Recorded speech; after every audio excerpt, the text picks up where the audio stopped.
Salam dəyərli izləyicilər. Biz bu günləri Dövlət İmtahan Mərkəzinin abituriyentlər üçün nəzərdə tutduğu informatika test toplusu kitabının suallarına nəzər salacağıq. Mən istəyirəm ki, bu sualları bir variant əsasında deyil, digər variantları təhlil etmək qaydası ilə izah edim. Məncə belə etsək, testdə qarşımıza çıxmayan sualların da izahını bilmiş olacağıq. İndi isə başlayaq testlərə. Biz burada informatika nəyi öyrənir, informasiyanın xassələri hansılardır, informasiya növləri hansılardır, bu mövzulara toxunacaq. Gəlin qısa bir anons keçim. İnformatika, informasiya haqqında elmdir. İnformatika, informasiyanın avtomatlaşdırılması haqqında elmdir. Bəs yaxşı, informasiya nədir sual ortaya çıxır? İnformasiya ətraf aləmdən eşitdiyimiz, gördüyümüz düzgün məlumatlar toplusudur. Bəzən qarşımıza yanlış məlumatlar da çıxır. Bunu informasiya deyil, verilən adlandıra bilərik. Verilən və yaxud da məlumat. Ancaq informasiya olması üçün mütləq onun düzgün olması şərtdir. İnformasiya proseslərinə misal göstərsək, informasiyanın saxlanması, ötürülməsi, qəbulu, emalını misal göstərə bilərik.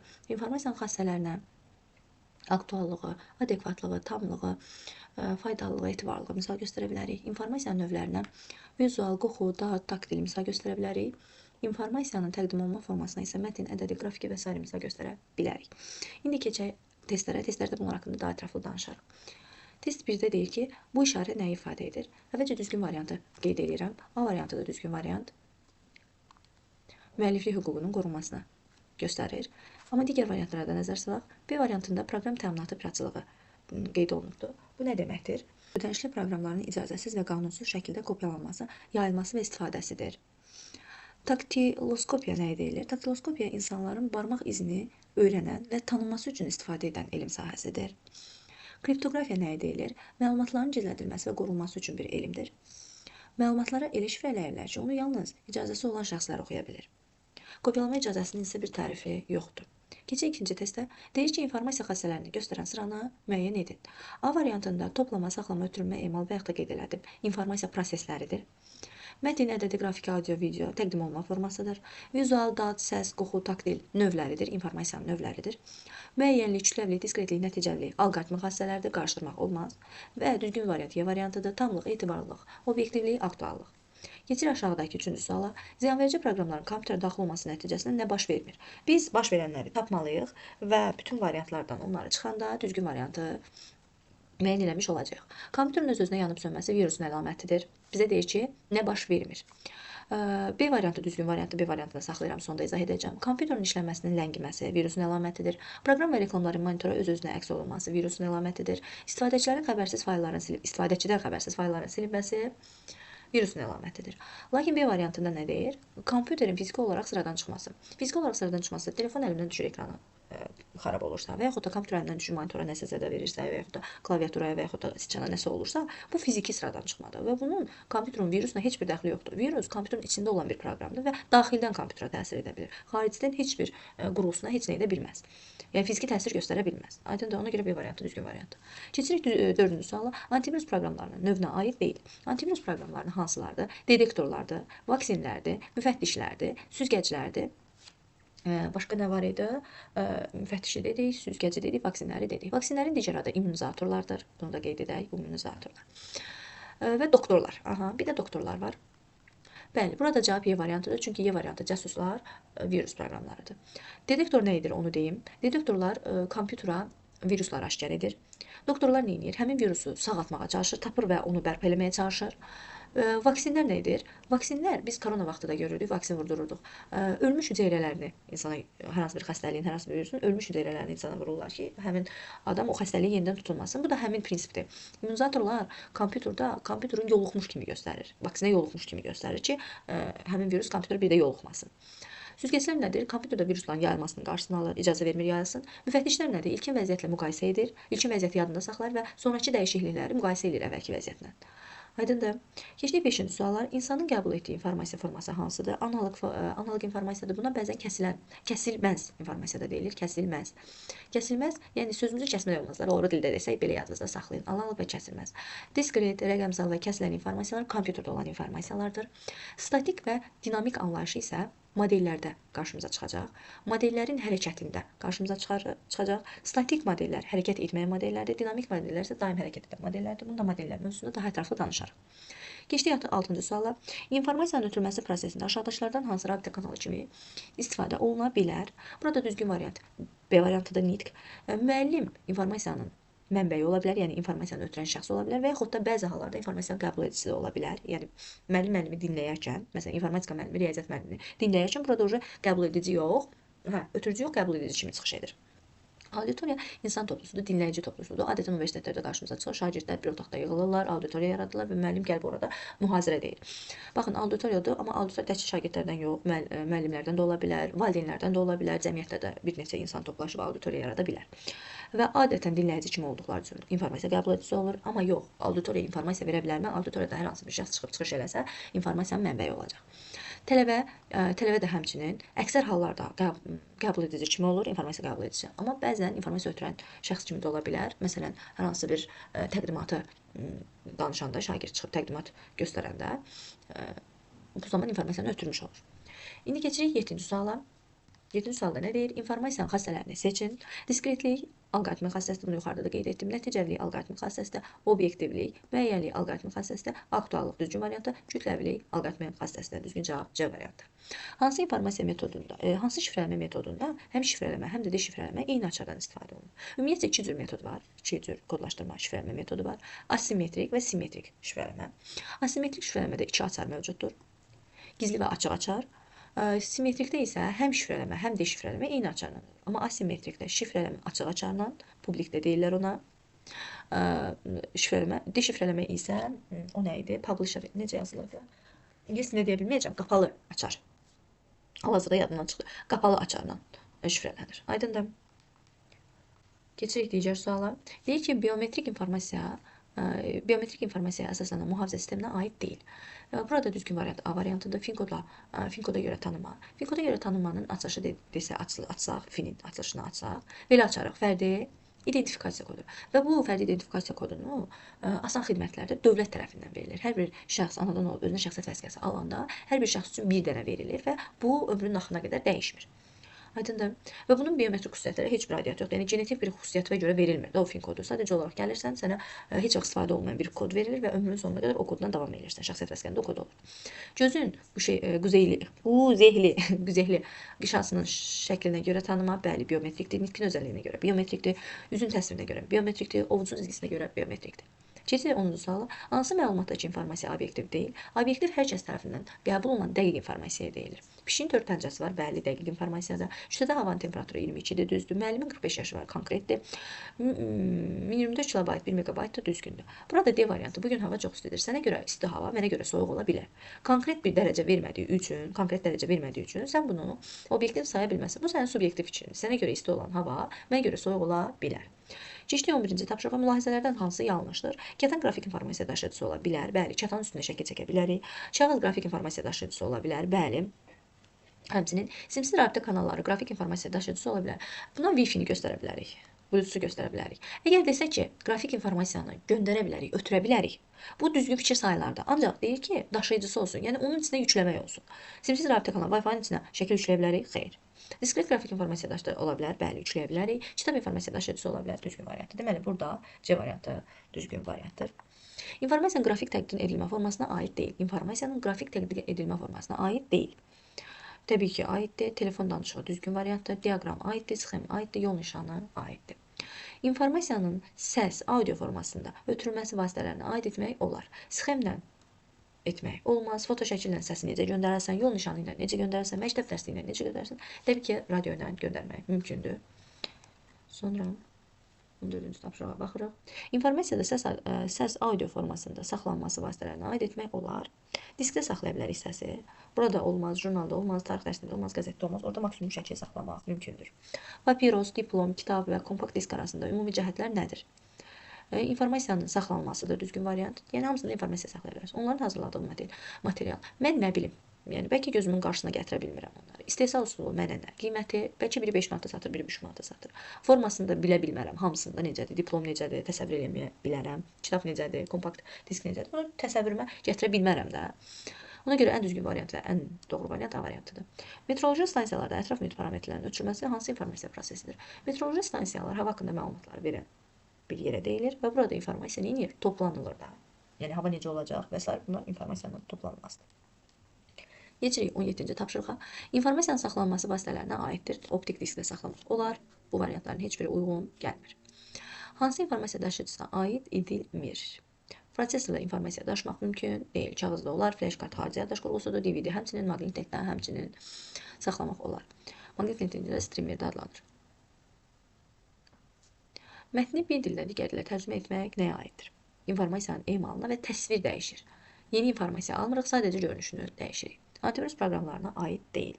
Biz dedik doktorlar antivirusdur, faqlar antivirusdur, müfəttişlər antivirusdur, immunizatorlar antivirusdur, krekerlər casusların, daha doğrusu virusların yayan şəxslərə deyilir. Keçdik. Troyan viruslar şərtli olaraq hansı növlərə bölünür? Dedik ki, reklam, casus və uzaqdan idarə etmə utilitlərinə. 2, 4, 5 Y variantıdır. Keçdik informasiyanın növlərinə. Gəlin variantlarından işləyək. Vizual nədir? Növdür. Mətin nədir? İnformasiyanın təqdim olunma formasıdır. Ədədi informasiyanın təqdim olunma formasıdır. Taktil informasiyanın növüdür. Tamlıq informasiyanın xassəsidir. Deməli, onda 1-ə getdi A, D. Bəli, D variantı düzgündür. İnformasiyanın kompleks mühafizə sisteminə daxildir. İnformasiyanın kompleks mühafizə sistemləri 4 cür olur. Təşkilati mühafizə, mühəndis texniki mühafizə, qanunverici mühafizə, proqram aparat mühafizəsi. Onu qeyd eləməyiblər, proqram aparat mühafizəsi. Təşkilat mühafizəsinə misal göstərsək, yəni şifrələmək üçün müəyyən təşkilatlar olur, kodlaşdırmaq üçün, gizliliyi təmin etmək üçün, mühafizəni təmin etmək üçün şirkətlər qurulur. Buna təşkilati mühafizə deyilir. Qanunverici mühafizə qanunlar əsasında qorunmağa deyilir. Mühəndis texniki mühafizə bu bəzən bəlkə qarşımıza çıxıbdır. Qapılarda kodlar olur və yaxud da seyflərin qapısına kodlar qoyulur. Bax, bunlar mühəndis texniki mühafizələ aiddir. Proqram aparat mühafizəsinə isə telefonlarımızda kod olur. Bax, onu proqram aparat mühafizəsinə misal göstərmək olar. Aydındır. Deməli, cavabımız oldu 1, 3, 5. 1, 3, 5 B variantı. Daha sonra biometrik mühafizə sistemlərinə aiddir. Paroldan istifadə biometrik deyil, yəni genetik bir şey deyil. Gözün güzeylik şası, antivirus proqramından istifadə deyil, bu deyil. Nitqin özəlliklərinə görə tanınma olacaq 2 və 5. Hə, daktiloskopiya da demişdik, üzr istəyirəm. Bayaq dedik axı, barmaq izləri haqqında elmdir. Barmaq izi də biometrik funksiya olduğuna görə 4-ə də misal göstərə bilərik. Deməli, cavab oldu 2, 4, 5 A variantı. Daha sonra keçirik. Obyektiv informasiya tətil üçün ən yaxşı ölçü Türkiyədir. Bu sənə görə belədir, mənim üçün belə olmaya bilər. İmanın fikrincə, imanın subyektiv fikrincə, bu da səhvdir. Çöldə hava istidir, bu sənə görə istidir. Yaz fəsliliyinə güzel, bu sənə görə, mənə görə qışdır. Məsələn, meteoroloji stansiya deyir ki, 8 gün. Burada konkret sənə vaxt verir, dəqiq bir kəmiyyət verir. Buna görə düzgün cavab Y variantıdır. Keçirik 26-cı suala. Antivirus proqramları. Gəlin sayaq. Deməli, Panda, Dr. Web, McAfee, sonra var Avast, Avira, sonra Pandanı dedik, Dr. Web'i dedik, sonra security'lərin əksəriyyəti antivirus proqramlarına aiddir. Buna görə də cavabımız olacaq 1, 4, 5. Sonra gəlirik 27-ci suala. Deyir ki, Sezar şifrələnməsində istifadə edərək direktor sözünə uyğun gələn simvollar yığını seçin. Direktor sözünə biz bilmirik hansı məsafədə. Bir K məsafəsi müəyyən eləməliyik ki, direktor sözündən eyni məsafə, K qədər məsafədə olan hərflər götürülməlidir. Və əlifbanı bizə verib. K-dan, indi baxaq variantlara. Ə ilə başlayıb. D-ni ə ilə əvəz edib. Baxın, direktor. Düzdürmü? Direktor sözündə D-ni ə ilə əvəz edib. A variantında. Bunu variantdan işləyəcəyik. Ə ilə əvəz edib. Ə ilə əvəz eləməsi üçün D-dan ə-yə neçə addım atıb? 2 addım atıbdır. 2 addım atıb ə eləyibsə, İ-dən 2 addım sağda nə olacaq? İ-dən 2 addım sağda 2 olacaq. R-dan 2 addım sağda Ş olacaq. Deməli, bu variant olmayacaq. Çünki bizdə ə, K, S-dır. Bizə Ş lazımdır. Bu getdi. Keçirik B variantını yoxlamaq. Bir addım atıb E-yə. İ-dən bir addım sonra olacaq. İ-dən bir addım sonra olacaq R. R-dan bir addım sonra olacaq S. E-dən bir addım sonra olacaq Ə. Q-dan bir addım sonra olacaq Q. Q-dan bir addım sonra olacaq Q. Deməli, bu variant olmayacaq. Bu variantımıza getdi. C variantına baxırıq. D-dan Q-ya neçə addımdır? Baxaq. D-dan Q-ya. 1, 2, 3, 4, 5 addımdır. 5 addımda Q düz gəldi. İndi İ-dən 5 addım sağa baxırıq. 1, 2, 3, 4, 5 M olmalıdır, düzdür. Sonra R-dan 5 addım sağa, R hərfanı 1, 2, 3, 4, 5 Ü olmalıdır, düzdür. Sonra E-dən 5 addım sağa, 1, 2, 3, 4, 5 H-dır, düzdür. Ç-dan 5 addım sağa, 1, 2, 3, 4, 5 oldu, düzdür. Z-dan, deməli, T-dan 5 addım sağa, T-dan 1, 2, 3, 4, 5 Z-dır. O-dan 5 addım sağa. 1, 2, 3, 4, 5. Ş-dır, düzdür. R-dan 5 addım sağa. R-hanı 1, 2, 3, 4, 5. Üdür. Deməli, düzgün variantımız olacaq C variantı. 28-ci sualdan davam edirik. Deyir, hardware sözü Sezar üsulu ilə şifrələnib. K6. Burada öncə addımımızı müəyyən eləyir. 6. Yəni biz ya 6 addım sağa gedəcəyik, ya 6 addım sola gedəcəyik. Gəlin ilk öncə 6 addım sağa gedək. Həmişə birinci sağı yoxlayaq. H-dan 6 addım sağa haradır? Yoxlayaq. H hərfi hanı? Buradadır. 6 addım sağa. 1, 2, 3, 4, 5, 6. N hərfinə düşür. N hərfi ilə variantlarımız A, D, Y variantıdır. Yoxlayaq A-nı. Sonra A-dan 6 addım sağa. 1, 2, 3, 4, 5, 6. C hərfidir. N C-dirsə, deməli, Y variantı getdi. R-ya baxırıq. R-dan 6 sağa. 1, 2, 3, 4, 5, 6. X hərfidir. Bəli, 3-cü hərf. Sonra D-yə baxırıq. D-dan 6 dənə sağa. 1, 2, 3, 4, 5, 6. R-dır. Burada J olmadığı üçün bu variant gedir. Çox güman K variantıdır. Yenə də yoxlayırıq. V-yə baxırıq W-ya. 6 dənə sağa. 1, 2, 3, 4, 5, 6. C-yə düşür. Düpələm düz. A-na baxırıq. A-nı bayaqlarında tapmışdıq. C-dır. Sonra R-ya baxırıq. R-nı da bayaq tapmışdıq. X-dır. E-yə baxırıq. E nədir? E. 1, 2, 3, 4, 5, 6, 2. Deməli, düzgün variantımız A variantıdır. 29 da həmin tipdə həll olunur. K-ya 5 veribdir. Deyir ki, Sezar üsulu ilə şifrələndikdə şəklində olar. Hansı söz? Burada tərsinə olur. Yəni, hər hansı bir X sözüymüş. 5 dənə sağa gedib alınıbdır bu. İndi ya 5 dənə sola gedəcək, ya 5 dənə sağa gedəcək ki, görək nə baş verir. Variantlarından işləyirik. Baxaq. K-ya baxırıq. K-dan 5 dənə solda. K-dan 5 dənə solda. Ola bilməz bu. K-dan 5 dənə sağda. 1, 2, 3, 4, 5. 5 dənə sağda. Bəli, P olacaq. R-dan 5 dənə. R-dan 5 dənə sanki sola gedəcəyik də. E-nin üstünə 5 gələndə R-nı almalıyıq. Və yaxud da tam tərsi. R-dan 5 dənə çıxanda E-ni almalıyıq. Yaxud da E-nin üstünə 5 dənə gələndə R-nı almalıyıq. Tərs prinsipli. Yuxarıdakının tərsini həyata keçiririk. E-dən, E-hanı? E. E-dən 5 dənə sağa. 1, 2, 3, 4, 5. R olacaq. Düzdür.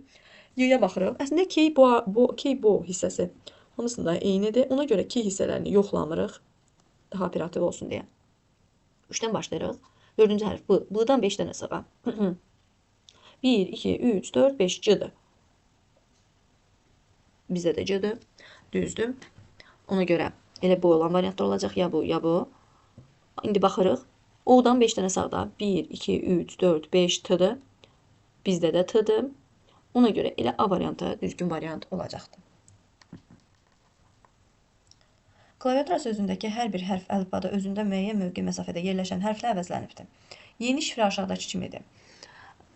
Buna əsasən informatika sözünün şifri hansı olacaq? Bu daha asandır. Kurikulumdan alınıb N-zı, nə bilim nə. Görək bizim addımımız nəymiş? K-dan N-ya getmək üçün neçə addım atıb? 1, 2, 3, 4, 4 addım atıb. Deməli, indi biz I-dən də həmin 4 addım sağa getməliyik. I-dən də 4 addım. 1, 2, 3, 4. L ilə başlamalıdır. L ilə başlayırsa bu getdi, bu getdi, bu getdi.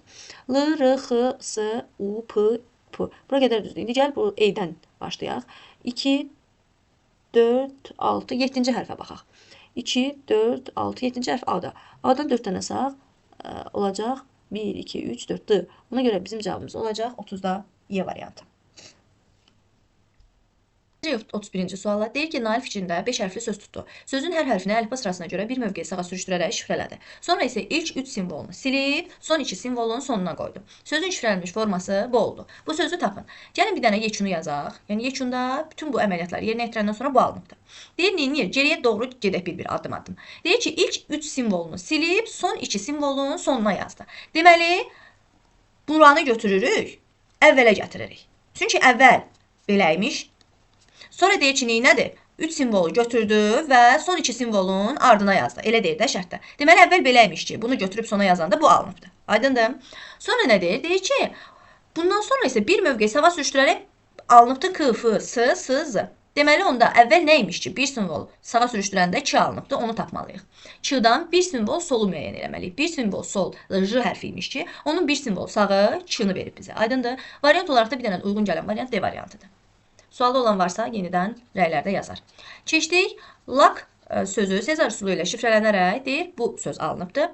Eyni qayda ilə hansı söz birləşməsini şifrələdikdə bu alınar. Deməli, əvvəlcə biz müəyyən eləməliyik ki, lakdan buna keçmək üçün neçə addım lazım olub? Hansı məsafə ilə dəyişib? L-dan Q-ya K məsafəni tapmalıyıq. L-dan Q-ya, hanı L-dan Q-ya? L-dan Q-ya qədər görək neçə məsafə var? 1, 2, 3, 4, 5. 5 addım gedib. Plus K. Yəni sağa 5 addım gedib, L-dan Q alıbdır. Düzdürmü? İndi bizə lazımdır ki, tapaq. Hansı X, Y, Z imiş ki, bilmirik də hansı. Məhsuldur. Hansı söz birləşməsi imiş ki, 5 dənə sağa gedərək bu ifadəni almışıq. Düzdürmü? İndi baxaq.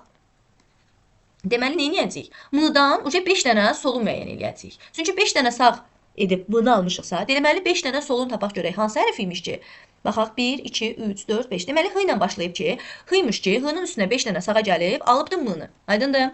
Deməli, variantlardan A variantı gedir, Y variantı gedir. Sonra ikinci hərfimizə baxırıq, F hərfinə. F-dan 5 dənə sola baxırıq. 1, 2, 3, 4, 5. A hərfi imiş. Deməli, onda B variantı da gedir. C ilə D arasında qalırıq. İkisində də həp olduğu üçün bura baxmırıq. İndi ikinci sözə baxırıq.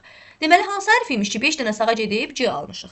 1, 2, 3, 4, 5. Deməli, bu ilə başlamalıdır. Cavabımız olacaq hansı variant? D variantı. Aydındırmı? Keçirik 33-cü çalışmaya. Deyir ki, bu onluq ədədini 16-lıq say sistemində təsviri ilə eyni yazılışa malik olan söz Sezar üsulu ilə şifrələndikdə bu söz alınır. Sezar şifrəsi üçün K ədədini müəyyən edin. Biz əvvəlcə bilməliyik ki, onluq ədədi 16-lıq say sisteminə necə çeviririk? Ümumiyyətlə, istənilən onluq ədədi, istənilən say sisteminə çevirən zaman say sisteminin əsasına bölə-bölə gedirik və yekunda qalıqları götürürük. Gəlin yoxlayaq. 6, 4, 206 bölürük nəyə? 16-ya. Bölək, problem deyil. 64-ün içində deməli 4 dəfə, 2-nin içində yoxdur 0, 20-nin içində 1 dəfə, burada qalır 4, 46-nın içində də, 46-nın da içində 2 dəfə, 32-ni çıxıram. Buranın yekun qiyməti alınır 14. 14 də əlifba sırasında 16-lıq say sistemində. Biz bilirik ki, baxaq, A 10-dur, B 11-dir, C 12-dir, D 13-dür, Y 14-dür. Düzdürmü? Deməli, bizim hərfimiz olacaq, burada Y-yə uyğun olacaq. Düzdür? Aha, sonra 412-ni, bu Y ən axırıncı hərfidir. Çünki biz tərsinə götürəcəyik qalıqları. İndi baxaq. Deməli, indi nə edirik? 412-ni bölürük 16-ya, bölək. Bölürük 16-ya. Bir dəfə, deməli, 2 dəfə eləyirik. 32, 8, 81-də neçə dəfədir? 5 dəfə. 5 dəfə eləyəndə 80 eləyir. Sonra qalır, burada qalır 1. 12-ni də gətiririk içinə. 250, 12-nin içində yoxdur, 0 yazırıq. Deməli, qalıq olur 12. 12 də nə idi? S idi. Yazırıq yanına S-ni. Daha sonra nə edirik? Davamını burada yazıram. 250-ni bölürük 16-ya. Bir dəfə 90-da 90-da neçədir? Burada qalır 9. 90-ın içində də dedik 5 dəfə. 80-i çıxırıq, qalır 10. Ona da nə yazırıq? A yazırıq. Sonra 15-in içində 16 da olmadığı üçün burada yazırıq F. Deməli, bizim yekunumuz olur. F, A, tərsinə. C, Y. Deməli, F, A, C, Y-dən alınıbdır nə? F, A, C, Y-dən alınıbdır. I, D, F, H alınıbdır. Düzdürmü? Deməli, F-dən I-yə baxaq görək neçə addım var. F-dən I-yə 1, 2, 3. Deməli, bizim K-mız nəymiş? 3 addım sağa. Deməli, cavabımız olacaq B variantı. Davam edirik. Bircə saniyə buraları silim.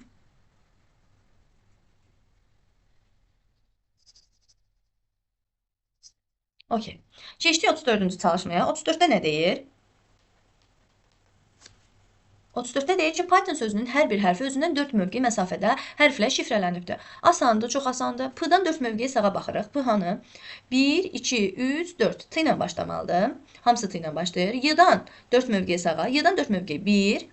Təzədən qaydırıq əvvələ. 2, 3, 4. T, C olacaq. Deməli, bu getdi, bu getdi, bu getdi. X, L ikisində də eynidir. Deməli, sona baxırıq. Son 2 hərfinə. Yəni, O ilə N-ya. O-dan 4 dənə sağ. 1, 2, 3, 4. S hərfi düşür. Gözümüz birdən görməz. Aha. O-dan 4 dənə sağa. 1, 2, 3, 4. S hərfinə düşür. Deməli, cavabımız olacaq D variantı. Aydındır. Sonra keçirik 35-ci suala. Deyir ki, kodlaşdırma sözündə hər bir hərf əlifbada özündən müəyyən mövqe məsafədə yerləşən sözlərlə əvəz olunub. Hansı simvol yığını kodlaşdırma sözünün şifridir? İndi baxaq, variantlarına gedirik. Hamısı P ilə başlayır, U-lar var. Deməli, eyni gedir, eyni gedir, eyni gedir. Deməli, 3-cü hərfdən başlayırıq. Yəni, D-dan. D-dan görək, P-ya neçə məsafə var idi? Yox, birinci Ç-dan başlayırıq. Ç-dan P-ya məsafəni tapırıq ilk öncə.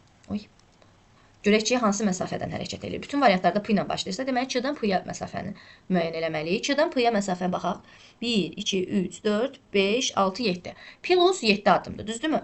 Deməli, eynidir. İkisində də P-dur, P-dur, P-dur, P-dur, P-dur. İndi 3-cü hərfdən başlayırıq. D-dan indi 5 dənə sağa getməliyik. 1, 2, 3, 4, 5. Deməli, G olacaq. Deməli, A variantı olmayacaq, D variantı olmayacaq, Y variantı olmayacaq. S eyni gəlir, baxmırıq. İndi baxırıq F-ya. Yəni, A-dan 5 dənə sağa baxaq. 1, 2, 3, 4, 5. E olmalıdır. Deməli, düzgün variant C variantıdır. Aydındır?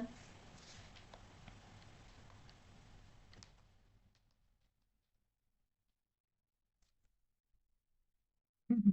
Gəlirik bura. Deyir Windows sözünün hər bir hərf əlifbada özündə müəyyən mövqe məsafədə yerləşən hərflə əvəz olunub. Hansı simvol yığını Windows sözünün şifridir? Baxaq. Variantlarda hamısı bu ilə başlayır. V-dan, yəni W-dan V-yə qədər məsafəni müəyyən eləyək. 1, 2, 3, 4, 5. Ya plus 5 ilə gedəcəyik, ya da ki, bir dənə fərqli variant var Z. W-dan Z-ya plus 3 ilə gedəcəyik. İndi görək hansı variantımız uyğundur. Bu ilə olanlarmı, yoxsa Z ilə olanmı?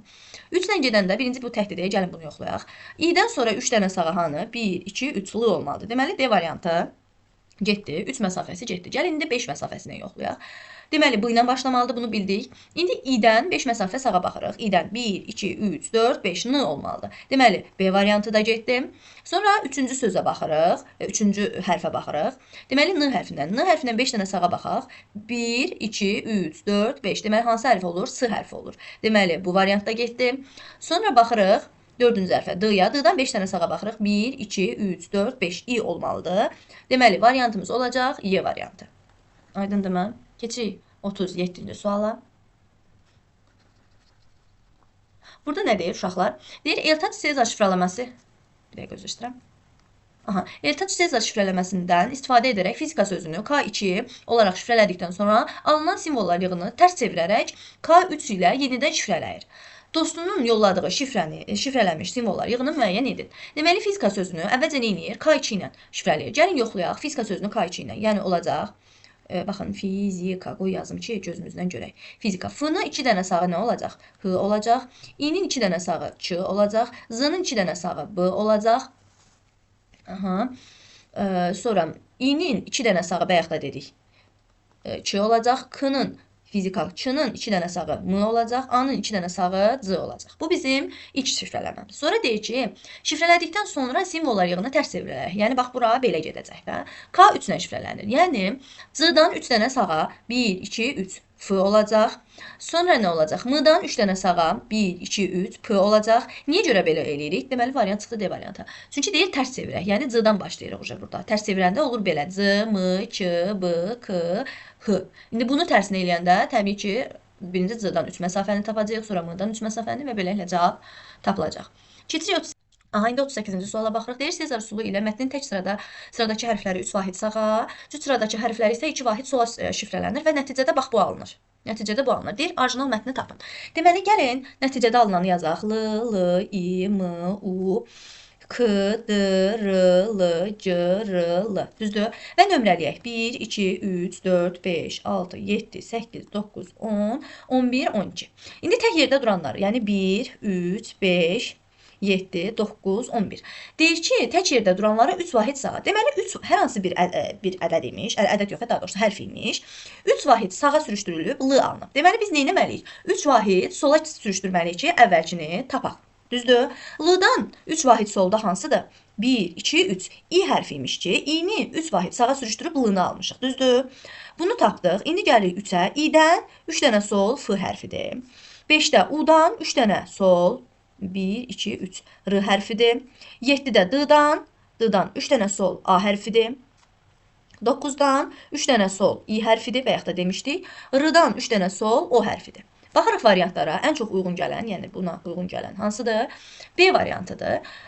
İkinci yerdə duran L hərfidir. 2 vahid sola şifrələnib. 2 vahid sola şifrələnib L-nı almışıqsa, deməli əvvəlki nə imiş ki? 2 dənə sağa gedib, 2 dənə sola gedib L almışıq. Deməli əvvəl N imiş ki, 2 dənə sola gedib L-nı almışıq. Aydındır? Ona görə N-nı yazırıq bura və uyğun variantı da tapırıq B variantı. Sonra deyir ki, deməli keçdi 39-a. Deyir ki, K1 olarsa, hər ikinci hərf, yəni cütləri deyir də. Deyir cütlər K1 bir məsafədə olarsa, alınan şifr budur. Orijinal mətni müəyyən edin. Gələk, alınanı yazaq. X, F, L, M, O, V, P, R, M, D. Düzdür? İndi H-dan deməli 1, 2, 3, 4, 5, 6, 7, 8, 9, 10, 11. Düzdürmü?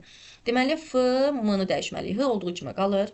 Deməli sağa gedib F olubsa, deməli əvvəl H E-ymiş ki, bir sağa gedib F olubdur. L-ya dəymirik. M bir dənə sağa gedib M olubsa, əvvəl L-ymış. Hello olduğu kimi qalır, boşluq olduğu kimi qalır. V, W olduğu kimi qalır. 8-ə baxırıq. Bir sağa gedib P olubsa, deməli O-ymuş da. O, R, Bir sağa gedib M olubsa, deməli əvvəl L imiş, world. Olacaq hello world. Salam dünya. A variantı. Aydındır. Deyir ki, İngilis əlifbasından istifadə edərək bir mesaj Sezar üsulu ilə aşağıdakı kimi şifrələnir. Hər il K-nın qiyməti bir vahid artır. Hal-hazırda K 25-dir. Əgər 500 il sonra deşifrələmək edilərsə, onda hər bir hərf əlifbada özündən neçə mövqe məsafədə yerləşəcək. Baxın, hal-hazırda 25-dir, düzdürmü? Üstünə gələcəyik 500 ili. Çünki 500-də hər il bir dənə artsa, 500 artacaq, düzdürmü? Olacaq nə? 525, düzdürmü? Və biz bilirik ki, əlifbə 26 hərfdən bir təkrarlanır. Yəni 26 hərfdən bir gəlir eyni hərfə düşür. A-ya məsələn. B isə 26 dənədən bir gəlib B-yə düşəcək. İndi 525-in içində biz müəyyən eləməliyik ki, neçə dənə təkrarlanma var. Yəni neçə dəfə gəlib eyni yerdə dayanacaq. Dövr eləyəcək də belə deyək. Neçə dövrümüz var? Tapırıq ki, neçə dövrümüz var? Gəlin baxaq. Deməli 2 dəfə 52 0 5-in içində yoxdur. Deməli, bizdə 20 dəfə dövr eləyəcək. 20 dəfə dövr eləyəcək, 20 dəfə dövr eləyəcək və ən sonda gəlib eyni yerdə dayanacaq. Burada qalan qalıq isə bizim hər sonrakı şifrələmə zamanı neçə addım getməli olduğumuzu göstərir. Yəni, qalıq 5. Yəni, hər dəfə A-ya gəlirəmsə, məsələn, A-da dururamsa, A-dan A-ya gəlirəmsə, qalan bu 5-i də bizim şifrələmə mövqeyimiz olacaqdır. Aydındır? İnşallah ki, başa düşdünüz. Keçirəm aşağıdakı suala. Burada nə deyir? Deyir ki, database sözü İngilis əlifbasına əsasən soldan sağa doğru x sayda simvol sürüşdürməsi üsulu ilə şifrələndi. Daha sonra alınmış şifrin özü də soldan sağa doğru y sayda simvol sürüşdürmə üsulu ilə yenidən şifrələndi. Nəticə ilkin söz, yəni database sözü əldə edildi. Buna əsasən x və y cəminin minimal qiymətini müəyyən edin. 26 hərfdən bir təkrarladıq üçün elə 26 olacaqdır. Aydındır. Keçirik 42-ci suala. Uyğunluğu müəyyən edin. Təqdimatın buludda saxlanması informasiyanın saxlanmasıdır, adı da üstündə. Bərabərsizlik sisteminin həll olunması informasiyanın emalıdır. Gün ərzində xəstənin hərarətinin ölçülməsi isə onun haqqında informasiyanın toplanmasıdır. Yəni A variantıdır. B, C, A. Düşürük aşağıya. Deyir, bunları uyğunluğu müəyyən edin. Edək. Deməli, variant yazmıram, sadəcə yoxluyordum. Aha, deyir ki, 43-cü sualda nə deyir? Deyir, uyğunluğu müəyyən edin. Qrafik informasiya, piroqun hazırlanma resepti mətn tipli informasiyadır. Ona görə bu gedəcək ikinciyə. Futbol oyunun hesabı ədədidir. Çünki 3-ün 4-ə, 4-ün 5-ə belə olur. Yol hərəkəti nişanı qrafikidir. Riyazi ifadənin qiyməti ədədidir. Robotun yığılma sxemi dediyinə görə qrafikidir. Aydındır. Düşürük 44-cü çalışmaya. Deyir ki, uyğunluğu müəyyən edin. Obyektivlik, tamlıq, etibarlılıq. Deyir ki, informasiyanın cari zamana uyğunluğu aktuallıqdır. Cari zaman uyğunluğu bizə lazım deyil. Alınan və ya verilən informasiyanın daha aydın başa düşülən formada olması elə aydınlığın özüdür. Bu da yoxdur bizim variantlarda. Müxtəlif mənbələrdən alınan informasiyaların üst-üstə düşməsi etibarlılıqdır. Obyekt və ya hadisə haqqında toplanmış informasiyanın miqdarı ilə müəyyən edilir. Tamlıqdır. Yəni tam olmalıdır da informasiya. İnformasiyanın obyektiv gerçəkliyə uyğun olması isə elə adı da üstündə obyektivlikdir. Gəlin baxaq görək 45-ci sualda nə deyir? Deyir ki, uyğunluğu müəyyən edin, gəlin variantlarından işləyək. İş qabiliyyətini saxlamaqla proqramları elə dəyişilir ki, onları virusa yoluxmuş kimi göstərir. Bu vaksinlərdir. Virusların çoxalma və zərərlənmə məqsədi ilə əməliyyat sisteminə etdikləri müraciətləri tutur. Bu süzgəclərdir. Hər hansı məlum virusa yoluxmuş faylları aşkarlamağa icazə verir doktorlardır. Təkcə yoluxmuş faylları aşkarlanmır, həm də onların ilkin duruma qaytarır. Bunu doktorlar edir. Proqramların və disklərin sistem sahəsində ilkin yoluxmamış hesab olunan durumları haqqında məlumatları yadda saxlayır. Yəni əvvəlki vəziyyətlə sonrakı vəziyyəti müqayisə edir. Bu da oldu Y variantı. 46-cı suala. Uyğunluğu müəyyən edin. İnformasiyanın emalı. Variantlara baxırıq. Arif boş zamanlarında musiqi dinləyir, informasiya qəbul edir. Şagird müəllimin verdiyi misalı həll edir, emal edir. Verilmiş yazı materialları kompüterin sərt diskinə yazılıb, saxlayır. Televizorda bugün hava haqqında, havanın soyuq olacağı barədə məlumat verir, informasiya ötürür. Şagird bir neçə mənbədən məlumat əldə edir. Bu qəbul etmədi variantlar içərisində yoxdur. Və yekunda ən sonuncu suala gəlirik. Obyektin vəziyyəti haqqında düzgün qərar qəbul etməyə kifayət etməsi. Bu adlanır tamlıq. Tamlıq adlanır. İnformasiyanın bir şəxsin fikrindən asılı olmaması obyektivlik, yəni hər kəsin fikrindən asılıdır. İnformasiyanın bir neçə mənbədən üst-üstə düşməsi etibarlılıqdır. İnformasiyanın cari zamana uyğun olması aktuallıqdır. Yalnız konkret insanın başa düşdüyü informasiya, deməli bizə aktuallıq lazım idi deyə bura getdik. Yalnız konkret insanın başa düşdüyü informasiya belə bir tərifdə yoxdur. Yəni informasiya hər kəs tərəfindən başa düşməlidir. Yəni qayda olaraq desək belə olacaq.